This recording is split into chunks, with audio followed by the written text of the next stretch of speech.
You're not making me feel bad in any way. Good evening, Danvers. Welcome to the Topics of the Town News. I think we're on already. David, we need to. I guess we're on. So, welcome to the Topics of the Town News. And this is the May 20th, 2021 edition. I'm Mark Zubarek, and I have two guests with me today, Jim Morose and Mike Hagan. And we are sorry to be missing John Toomey, but currently John Toomey is unavailable due to being cautious. And what we're going to do today is this is the May 20th, 21 show.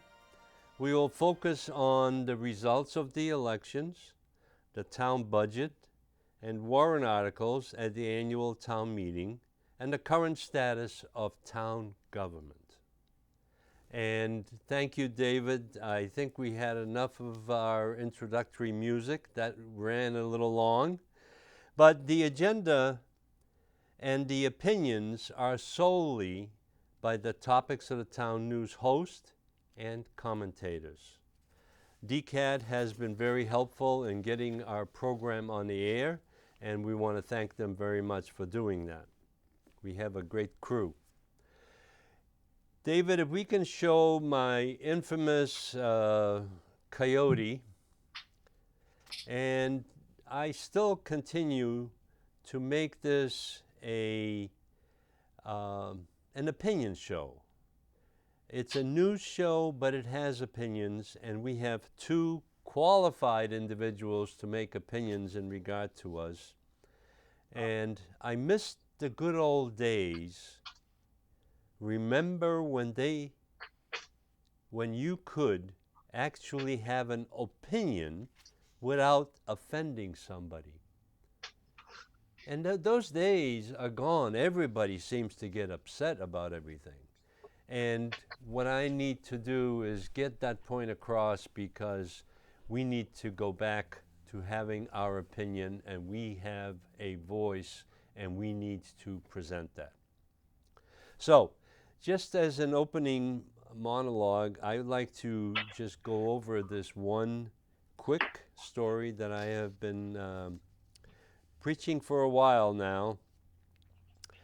How COVID-19 has changed the role of government forever.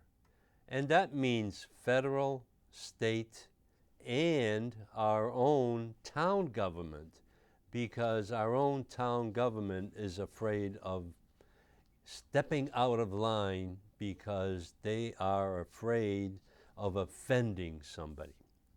So last year, Danvers was promised that if they masked up and practiced social distancing and limited their travel for just a few weeks, we would be able to move on with our lives, reopen our businesses, and ensure that the medical system was not overwhelmed.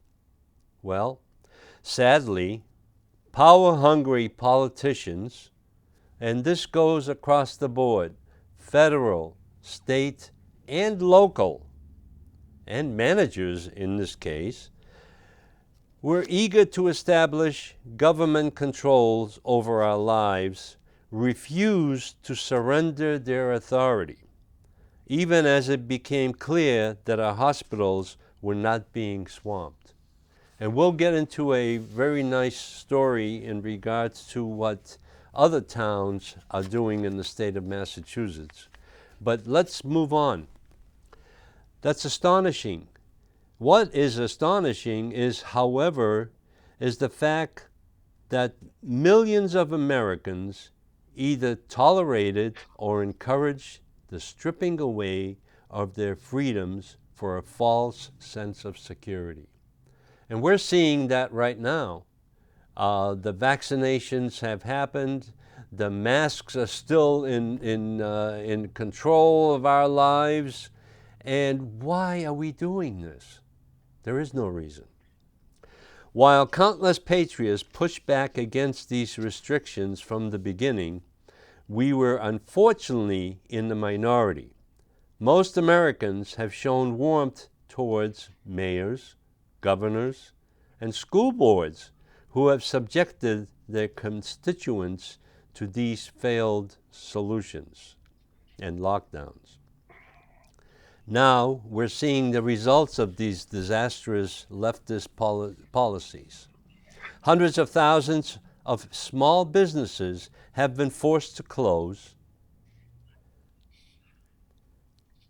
trampled by mega corporations like Amazon, Home Depot, Lowe's, which have continued to operate.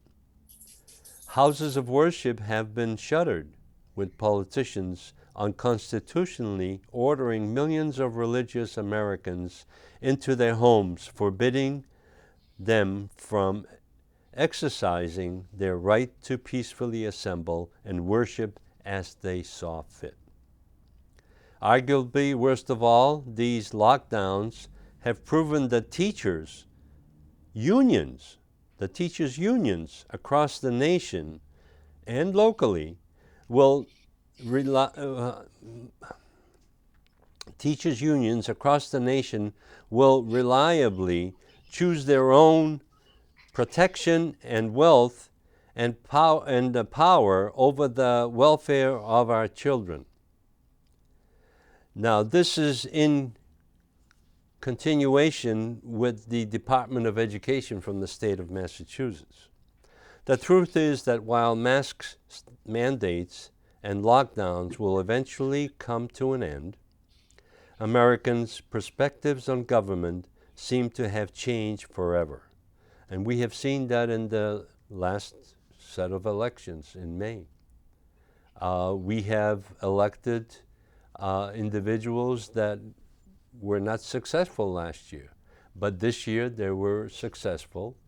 And the teachers, in their wisdom, the town has selected teachers that are in the union of the teachers union, and they are functioning as representatives of the rest of the town on the school committees. For decades, millions of parents correctly observed that the public schools have become leftist indoctrination centers where our children are programmed to hate America. Now, the same parents are the ones clamoring the loudest for school to be reopened. Excuse me. So, what we have concluded with this is that this has been an impact on all of our lives, and now we're paying the price. And this lockdown and stand down and vaccinations continues. So, I have a clip that David will put up in 1 second, and it really gets down to it's easier to fool people than to convince them that they have been fooled. And that is such a important motion that Mark Twain made, I don't know, 80 years ago. So what we'll do is we'll continue with that in mind, and Jim has a piece that he wants to do in regards to what's happening to us right now. Jim? Okay, well, thanks, Mark. Yeah, well, I'm going to try to talk and share screens at the same time here. So here we go. So basically, I wanted to talk about, oh, what the heck is that? Where did everything go? It's on the screen. Is it? Yep. Okay. All right, so I just wanted to talk about the whole concept of information. And so before I started, I just want to say where I'm coming from is we all should be enjoying our days and our weekends and just be still and know that God's in charge of everything. And that's my perspective. I always invoke the Serenity Prayer because why am I not moving? Oh man, I don't know, technical difficulties. my system seems to be going as slow as heck. Are you seeing anything? Nothing right now. There you go. What are you seeing? I saw the 3 cats. Is it still up? Nope. The technology is gone here. I don't know what's going on. Well, that's all right. Here you go. You got it now. I think, Okay. yes. Is David doing this? Yes. Oh, okay. So, So now we have the council has spoken. Okay, yeah, it's kind of in line with what Mark Twain said. You know, the council has spoken. You know, it all depends on where you get your news. We've got issues coming from the globalists, you know, the global leaders. We have our federal leaders, our state leaders, our county leaders, and our local leaders, and they're making decisions. And I don't know if we're getting all the full information. Dave, can you go to the next one? And basically, we got to think about. Now I'm really, you know, in the global world, things are happening. You know, leaders are being killed in Africa and across the world because they're not kowtowing to the COVID vaccine agenda or the narrative. And there's also been other reports from other, you know, countries that get medical treatment, vaccines, and everything that their population's being sterilized by some of the medications that they're getting, and that's all part of the UN global order to you know, decrease population. It's not to sterilize people. Go to the next slide, David. As things go, and that proliferates into our very own federal level. Everything at the federal level. You know, Bill Barr was doing all these investigations, and they promised all these things were going to happen, and nothing happened because, oops, Bill Barr got millions from Dominion, stock options and everything else, and that's how the swamp works. The federal swamp leaks, and nothing gets done because you have to kowtow to the narrative. Okay, go to the next slide, David. And so you wonder, how is this? Why are we not getting the information that we deserve? Here's Dr. Stella Immanuel. She was blocked off Facebook and Twitter and everything because she was coming, and she's a licensed physician actively participating, and she's got 20 years experience, and she was banned from talking about the fact that the hydrochloroquine works. All you need is an extra zinc. And Bill Gates is unfettered. He can say and do whatever he wants, and he's not a doctor. Go to the next slide, David. And so the information we're getting, Rand Paul eviscerated Dr. Fauci and all his misinformation. He contradicts himself all the way through this whole thing. But the thing is, we never get a clear picture because the people who own the narrative and give us the information, we're not getting it. Go to the next slide, David. So whatever's going on, we're only getting one side of the picture. And as Rand Paul said, if you think voter ID is racist, but a vaccine passport is just fine, you need some serious help thinking through your public policy, people. Go to the next slide, David. And so this thing just happened to pop up on Facebook. You know, today, no mask, no entry. Tomorrow, no vaccine, no job. And someday soon, no microchip, no rights. Go to the next slide, David. So that's what people are thinking. That's what, you know, some people are afraid because they're not getting the information. And here's a couple of silly things like, I'm in the unvaccinated control group of the COVID vaccine study going on worldwide right now, just doing my part. Next slide, David. and this one, you know, instead of unvaccinated, call yourself organic. Okay, but next slide, David. Oh, that's green. Exactly. My body, my choice, right? I mean, I missed that slide. I had that. I couldn't find it. My body, my choice on everything except for vaccines.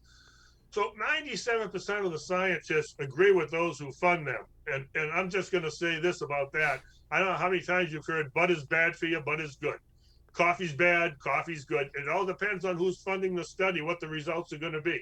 Okay. Masks are good, masks are bad. You know, we've got conflicting information from the WHO, which is the World Health Organization, the CDC, Dr. Fauci, and all the other, the Great Barrington, what is it called? The Great Barrington report that came out. It's a whole thing that you never hear about. Go to the next slide, David, because you know, we're only getting one side of the narrative. And I thought this was kind of funny. Why is it necessary to search for the virus deep in the nose? Wouldn't it be sufficient to spit on the stick when the virus is supposed to be contagious within 6 feet? Okay, so I mean, this is what those things that kind of, does it pass the smell test? Nah, sometimes not. The next slide, David. And again, if you stand back and look what's going on, people, all the governments, all the globalists, all the leaders, you know, we've got all these books and reports and movies and all this stuff going on that kind of points to what's happening here. And the funny thing is, people say that 1984 was written as a warning, but I think the globalists and the world leaders are using it as a playbook to take over the world. And the only thing standing in the way is our Constitution. Next slide. And again, it all depends on which council you're listening to. You know, the narrative is the narrative, and Mark talked about that. You know, we've got things coming from the federal government, the state government, and now we got town hall. Town hall's going to open. I saw a thing, so they're going to open, and we'll supposedly June 1st, but we'll hear more about that later. But other than that, that's all I wanted to say. I just one more slide, Dave. Yeah, go to the last slide, because again, enjoy your day. Get your information. You got to find out for yourself. We try to do a little on Mark's show here. We give you the information. You got to do the research yourself, because 24 hours a day, 7 days a week, you're not going to hear anything like what Mark and Mike and I are talking about. And, you know, just for the record, 24 hours a day, 7 days a week, that's 168 hours of brainwashing. And we only got 59 minutes here. Okay. I relinquish the rest of my time back to you, Mark. You're not in a meeting now. Forget it. It's not a selectmen's meeting or a school committee meeting. Michael, what have you got to say for yourself in regard to these two presentations that we just did? Well, I find it very interesting. You know, I find it very interesting. The COVID has obviously taken over the world in our lives for the past 14 months. You know, people have the choice to be vaccinated or not vaccinated. You know, a personal choice.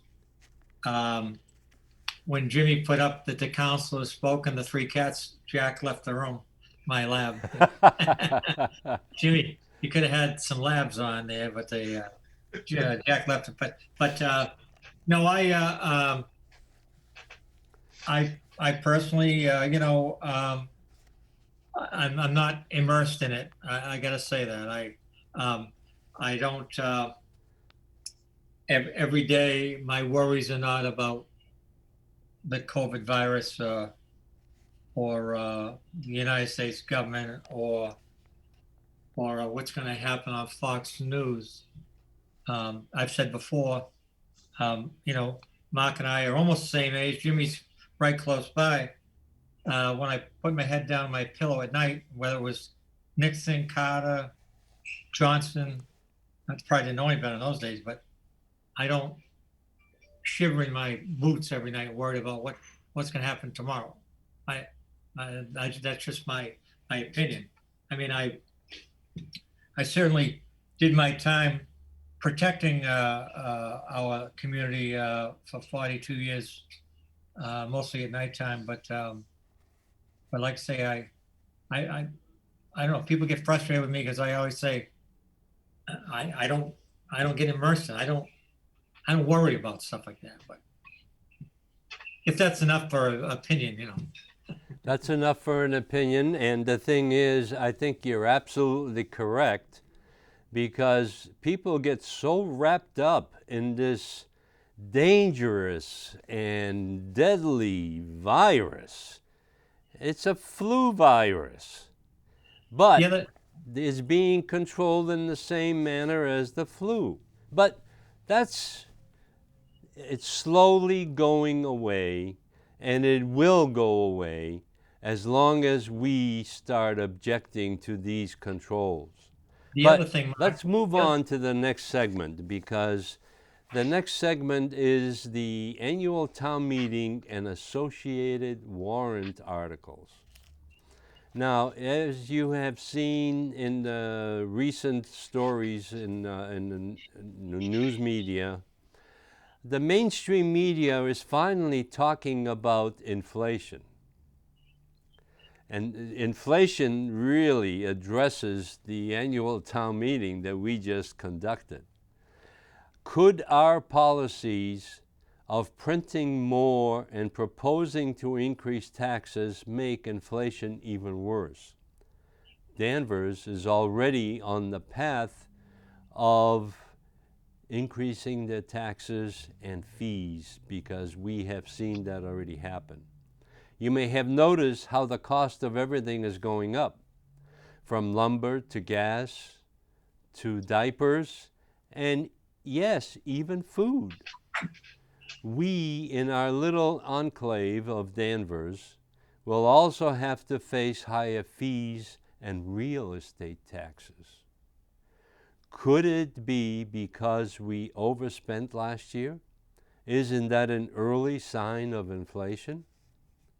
Inflation is the cruelest form of taxation, because that type of taxation happens to every single one of us.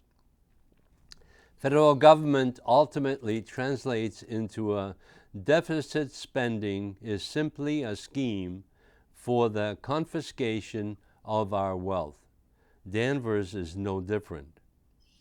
School aid is dependent on the wealth of our town, and this is one of the reasons we have had such long discussions about the cost of education at the Essex Tech. Essex Tech does not get, or the town does not get, equal amounts of money per student from the state aid, because we make too much money. We have too much, we're paying too much taxes, and we're supporting everything.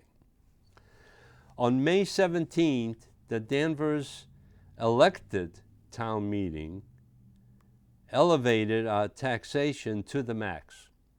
Town meeting spent $127 million in less than 10 minutes during the annual town meeting. The spending without objection by the town legislative body indicates that our fees and real estate taxes will be up. To some extent, our real estate taxes are limited by 2.5, but they have found ways how to get around that. The town management wants to tax to the max, and there's nothing in the levy capacity that can save us, because they've taxed us to the max. This will be reflected in our tax rate setting in December of 2021. On May 17th, we are, I can't read my own writing. The entire town meeting task took less than 1 hour, and it was very efficient. 4 questions were raised with no impact on the budget. Questions were irrelevant to the budget or to the spending of the town. Only peripheral or related questions were raised to some of the 27 warrant articles, and none of the questions that were raised were even answered by town management or town government. The main issues related to discussion should have been, what did we get for the year 2021 budget that was spent during our pandemic crisis? Nobody raised that question. Now, did you guys attend the town meeting? Guilty. I did. Because I did not, because I guess the Precinct 7 didn't want me to represent them at the town meeting. I got voted out, which is fine. I had a good rest. I sat back in my office chair and leaned my head back. And by the time I, got back to action, the meeting was over. So I hope that people have taken up my mission, because, as you know, I have been very active with the budget on the town floor. How did the government perform under the lockdown instituted by the town manager in recent and in concert with the dictates from our governor? Did the town get compensated for the lockdown and lack of access to our residents to the offices that transactions could take place?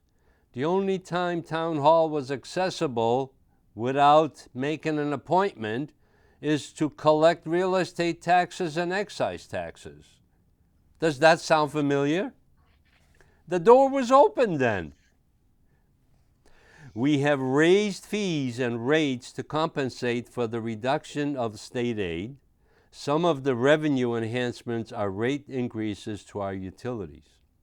Water rates in 2019, I believe, were raised by 15% to gather revenue collections instead of fees similar to the municipal light board. Electric rates were also increased during the instituting of a fee instead of rate increases. Rate changes would have been more cumbersome due to the Department of Public Utilities involvement. They would have to explain why their rates are increasing, and in this case, with fees, they have no answer. They don't have to answer to anyone. There was also a large increase to the payment in lieu of taxes to the company. There was also a large increase in the request by the town manager. This is a hidden tax to the ratepayers. All this was done without authorization of the selectmen.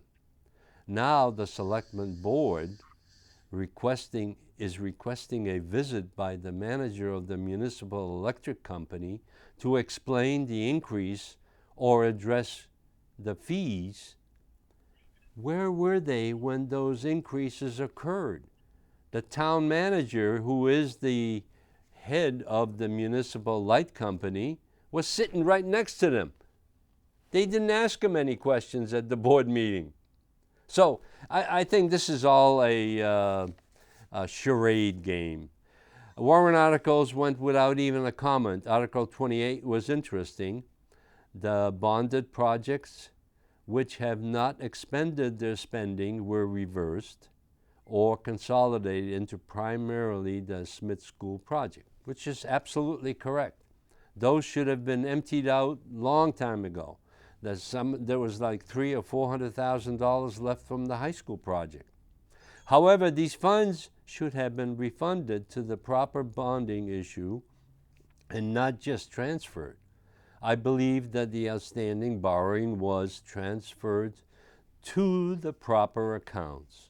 I read the whole statement. The entire amount for the annual town meeting, the budget, was over in less than an hour.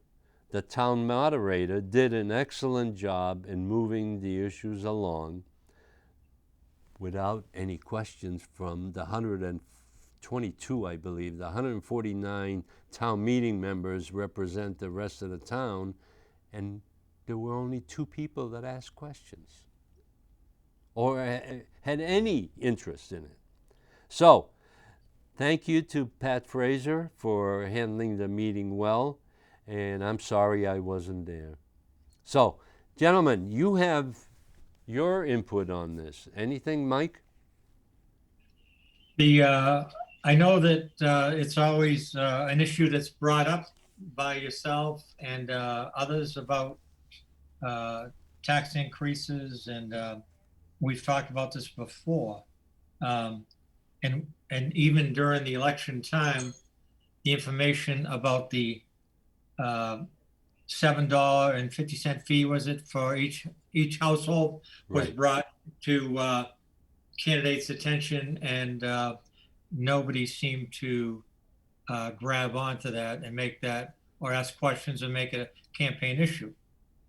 Um, I, my opinion is that, you know, for some reason, I guess the resident taxpayers uh, are not willing or care enough to question the taxes, and if they were, then they would be, nobody's knocking down the door at town hall asking why is this happening.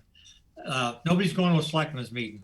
Other the fact that they get smart, they like the airport, 50 people. Here's your 3 minutes. See you later. But nobody's banging down the door complaining, including myself. You know, I think a lot of people think the average person that lives in Danvers, can afford to live in Danvers, that has a house in Danvers, says, "Well, my streets are plowed. My water's good. The police show up when I need them. There's a fire station. I turn on my lights. Everything's good." I think a lot of people just lulled into it. You know, well, that's the cost of living in Danvers. Is it right? All right. Thank you, Mike. Jim? Yeah, basically, unless there's a crisis going on, no one, no one cares. I mean, they got enough, like Mike said, they got enough money. No one's going to be concerned. I mean, people might start crying again when Gardner Trask in November, right after Thanksgiving, between Thanksgiving and Christmas, when he then the Board of Selectmen have to, update the tax rate to adjust to pay for what we just, as they said, the town meeting is the menu. We didn't even question. We just said, we'll eat everything on the menu. Just keep giving it to us. We'll just eat it all. And so we rubber stamped it, and that's how it goes. I do want to other than all the, pomp and circumstance of town meeting, it's, the before and after discussions. I do just want to make sure that, Mark, I did talk to several people and make the following comment that, in honor of Mark Zubrick being canceled from the town meeting due to the last vote, I just think that someone needs to go up and make an amendment to the budget to add $2 million to the budget just in case we miss something. Thank you, Jim. Oh, that is great. Well, the next story, I'm gonna really go over this real quick, and this is probably my last time I'm going to be talking about it, because this is related to the school committee. School and education has deteriorated to the mediocre level in Danvers. And everybody that I spoke to during the campaign for school committee, that's the first thing that came out of their mind. Teachers have finally returned to in-class students. How well did the remote teaching work even during the pandemic? They don't want to measure that because it hasn't worked very well. Probably 40%, what I've been told, is that 40% of the students didn't even bother, signing in. Parents are frustrated, and the town and the teachers union and the town hall continues to impose their restrictions. Look what a struggle it has been to get the children or students back into school. And they finally did it, but they only did it after the Department of Education for the state of Massachusetts forced them. So the question I have is, what did the town residents have to give up to get their kids back into the school system? And that's unavailable at the moment. School issues surfaced, but no information is available to the taxpayers. When are the issues? What are the issues? And how will these be resolved without public knowledge? This led to a lot of issues in regard to the students, the hockey team, the thin blue line issue. This all relates as we go along. And as you know, I have filed a FOIA request for information in regard to what that report was showing. And they still keep on hiding it. All the response from the school department is that they're doing training for the students and the hockey team. So what was the problem? We're going to continue trying to get that, and we'll report on that later. Cost of education has skyrocketed without controls. Selectmen, through the manager, has authority to participate in the salary negotiations, and how has that worked? During the last month, in the month of April and May, there have been 3 sessions of contract negotiations with the teachers. Has the town manager even poked his head in to find out what is going to happen to us? The school committee won't tell us anything, and the teachers union will not tell us anything. So we're in limbo waiting for the shoe to drop. So I'm going to leave that as it is, but I'd like to go into the next story, which was very, very interesting. Selectmen provide leadership, direction, and policies for our town administrators and town managers. Right now, how has that worked for us, for our town? What I believe, do we need term limits? Because one of the selectmen that's been there for 15 years graciously tried to hand off the position to the younger generation, which is great. But the other one did not. Are selectmen there to provide leadership, reflecting the residents, or are they there for personal prestige? Resignations, retirements, and morale of town and school employees. Organization, there were approximately 30 plus positions that had to be either promoted or new hires, because 30-some people have basically resigned and said enough is enough. There's an issue that has to be addressed. Appointments to town manager-controlled boards. Retention of long-term without recruiting new faces to represent the broader cross-section of the residents. Old is good. New membership is unpredictable. Zoning board is the only selectman-appointed board. So now I found this one very, very interesting recent story. This is notice of cancellation. The Hadley Select Board approved this policy on May 10th by a vote of 4-1. The introduction to this policy is make your own health choices and we won't discriminate based on those choices. Because what this is all about is residents should be able to attend public meetings and use the facilities they pay taxes to support, and the town employees should not be barred from entering town buildings or removed from their positions based on their status as vaccinated or not vaccinated. So there's a 10-point policy that was passed on May 10th by the Board of Selectmen from Hadley, the first town in this state. Oh, see, I knew I had to shut this off. So, it is the town of Hadley policy that the public shall not be denied access to town buildings, facilities, property, or events based upon the vaccine status unless otherwise required by law.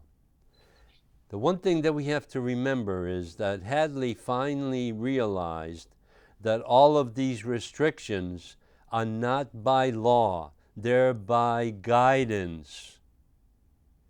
And we have fallen for them all along.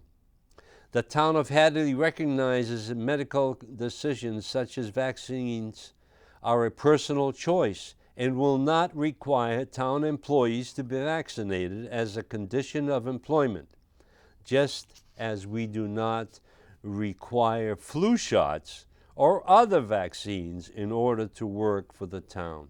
No employee shall be denied access to any public building, facility, or property based upon vaccine status.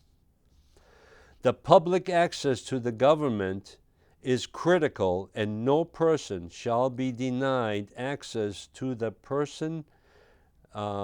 public meetings based, or in-person public meetings based upon their vaccination status unless required by law. Again, it's a guidance.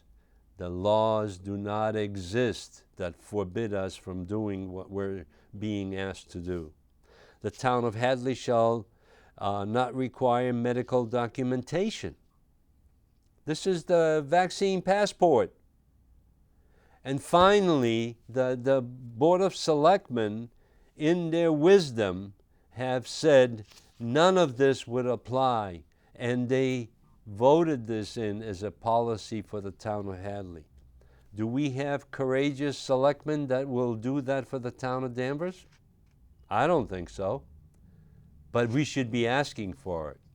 So I'm going to forward this to Mr. Bennett, and I understand that they're having a meeting at 6 p.m. today, and this may be a opportunity to raise the issue. But this policy has been developed for the resolution of the China Communist Party virus. State of emergency pandemic declaration in the town of Hadley has been canceled. I hope more towns join us in standing up to stop the nonsense of demanding residents show papers, vaccine cards, to use the public facilities they pay for in tax dollars to support. Remember that your body is your choice, or so the saying goes. Hadley is the first town in Massachusetts to take this common sense measure to liberate their people. What do you guys think? Jim? Well, I think we had this discussion when we first came out with all the mask mandates and everything else. And I remember going to the rally May 1st, 2020, a year ago, and there was no masks, and people were protesting. And when you think about it, every homeless person and all these people without masks, they should all be dead by now, because they're not, but that's not really happening. It's not happening.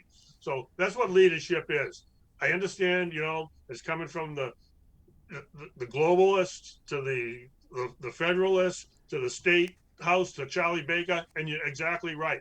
This is all about recommendations. We recommend, but it's not a law.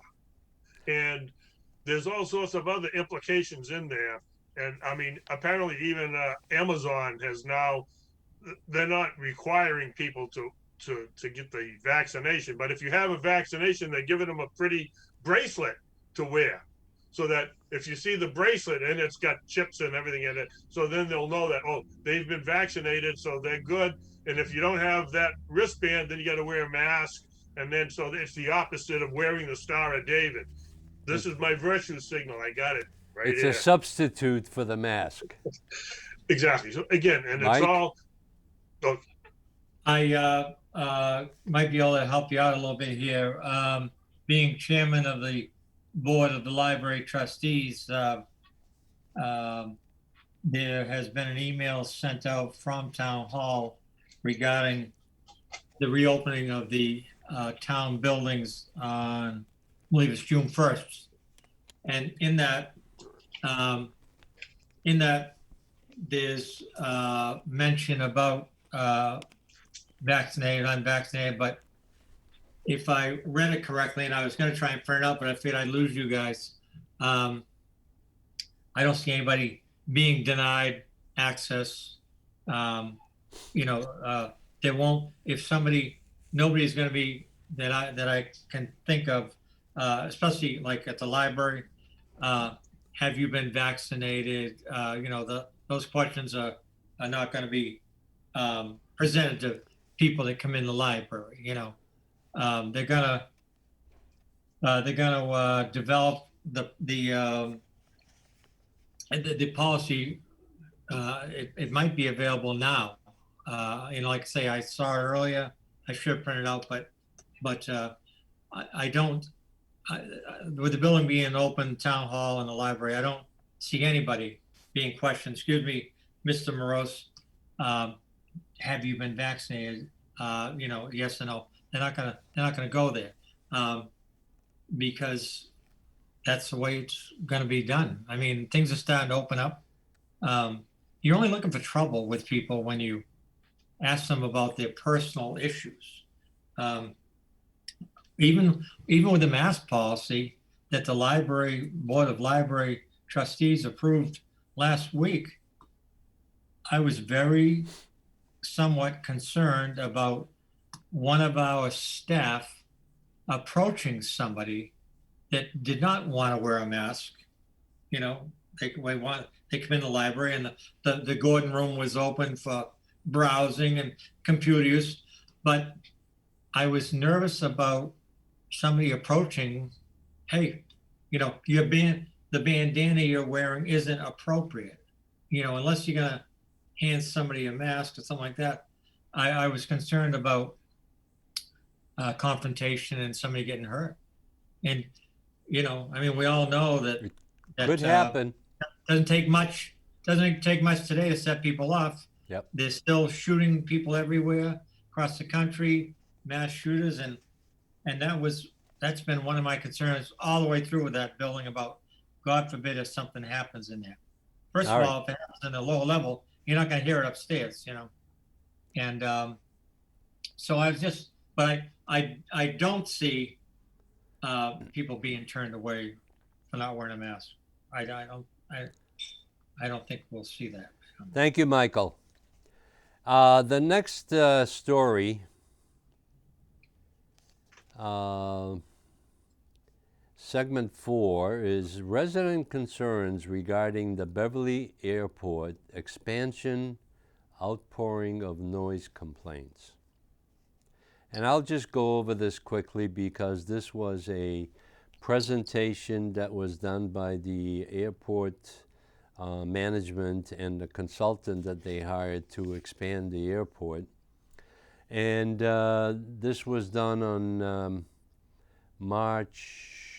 April 26th, believe. April 26th, 27th, and 28th. For all of the towns that are abutting the airport or are part of the airport. The thing that I've reported on in my own notes is that nothing has changed from what the March 26th report was presented to the neighbors. Nothing's changed. They still want their 300 feet on each end, 600 feet total runway expansion. Basically, you'll bring it at 300 feet back towards Danvers and Wenham. And there is no concession in regards to the increase in the jet traffic. 2021 master plan what will the neighbors have to do to stop the expansion? That was my question, and there was no answer to that. Everybody relies on FAA being the god of airports, and that's what they're going for. New and old comments and concerns needed to be presented to the FAA again and to the commissioners. So that's being prepared. Airport commissioners' appointments and their mission. What are they there for? They're there to expand and improve and increase the traffic at the airport. How well are the Danvers residents represented? We have Aaron Henry and Matt Moser. I haven't heard anything except that they're using the noise abatement plan as a appeasement to the neighbors. But that's not where it's going to happen. It's going to happen at the FAA and the length of the runway and the flight paths that they are proposing, because right now the airport sends planes, prop and jets, right over the high school. So we might as well just wait for an accident to happen. And that's the main reason why I'm pushing this. The noise level is serious, and they have not done anything to abate that situation. So that's the whole report. There's still more things to happen, and there's going to be another meeting scheduled in May, end of May. Segment 5, resident concerns regarding proposed red light camera plan by state legislation. Now, the red light camera plan has been visited, 20 years ago. They wanted to install those then. All that is a revenue generating plan. And the governor is pushing it now.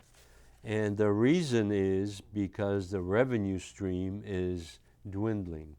So this bill that the governor has filed, does seatbelt is becoming a punishable offense, and insurance is going to be increasing because of that. That's what it says here. And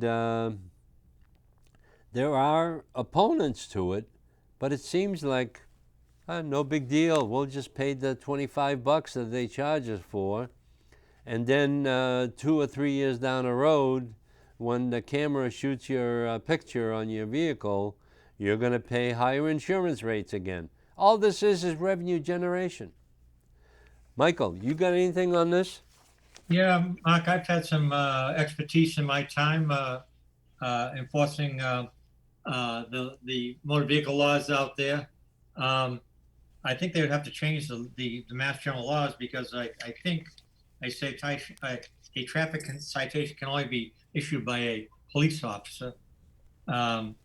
The revenue enhancement, the town of Danvers learned a big lesson about 13, 14 years ago when they alleged that the Danvers Police Development Association was not, they charged us with being on strike because traffic revenue went from 200 and some thousand down to about 20,000 in a short period of time.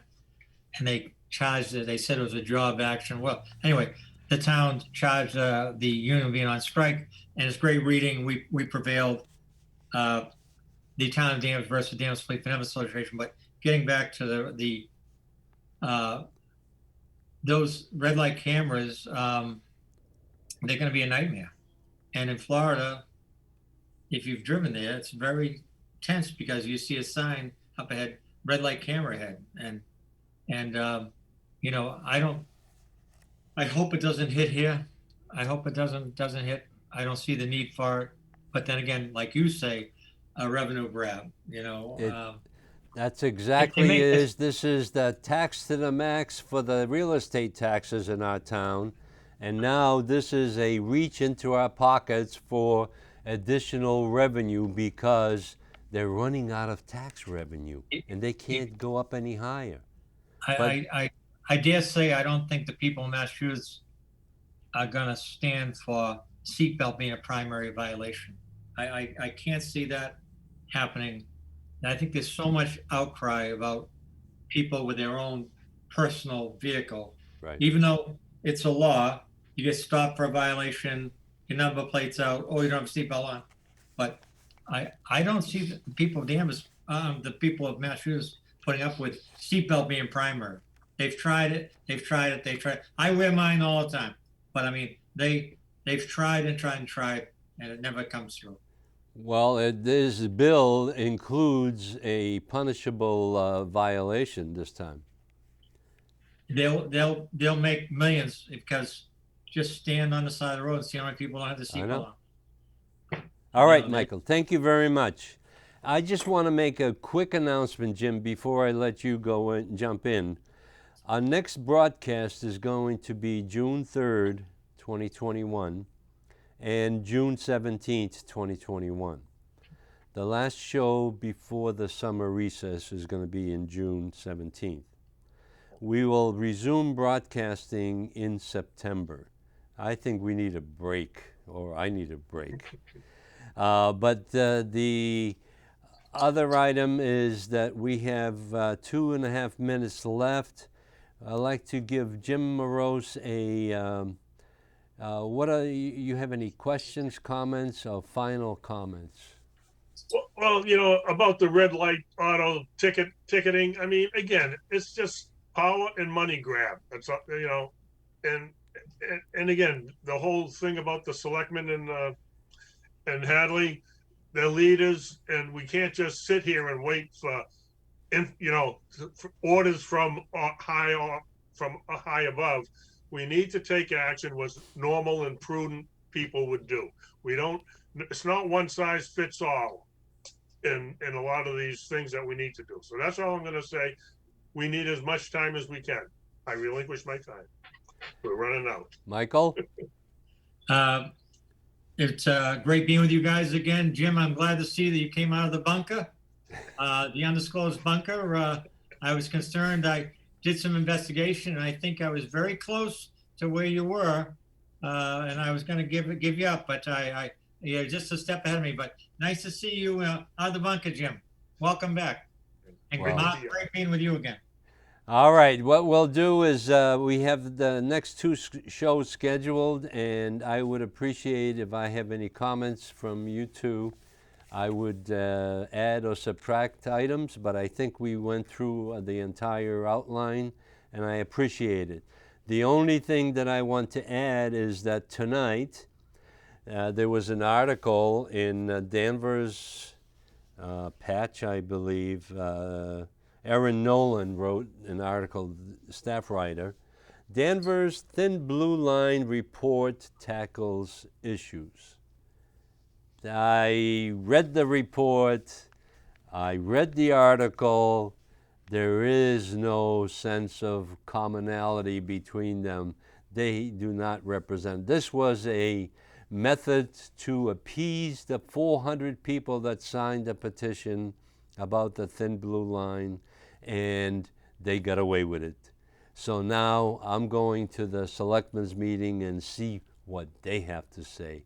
So I appreciate your time, gentlemen, and Jim Morose and Michael Hagan and Mark Zubrek saying good night, Danvers. Thank you very Night, much Danvers. for Good watching. night, Jim. Night, Mark. Thank you. Good night, John Boy. I mean, good night, Davis. We got the music now. Good.